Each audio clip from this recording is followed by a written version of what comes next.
दी दिन छुट्टी पर आज पुणी मो नॉर्मल लाइफ स्टार्ट हो गला। तो राधे राधे सांग मैंने मु अमित आज ड्यूटी सारिकी मु बाहर ठिया होती से भाई आसिले कि बाट पलि आसिली आपर से मत छाड़देले मु मो रूम को आसिली रूम को आसिक फ्रेश हेली आ सीधा शोई पड़िली।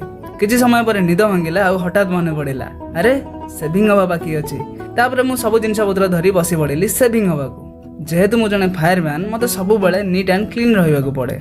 सेविंग पर मु गाधे पड़िली आउ ये थिला मोर चिकना लुक। तापर मु बाहरी पड़िली कैंटीन आड़ को चली चली पहुंची गली कैंटीन रे आउ ये थिला आजिर खाइबा। भोक लागुथिबारु खाइबाटा जम्मिकी हैला। खाई सारी मु किछि समय ऑफिस रे बसिली तापर पुणी रूम को फेरी आसिली। रूम को आसी बसी पड़िली वीडियो एडिट करबा आउ सेतेबेल को वर्षा भी स्टार्ट हो जाइतिला।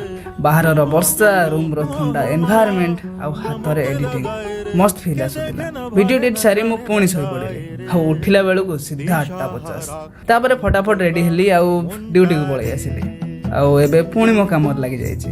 एमिति ही चली मो फायरमैन लाइफ सिंपल डे किंतु रियल डे। एबे कमेंट रे कहंतु वर्षा हेले आपन को सोइबा को भलो लागे ना वर्षा देखिबा को।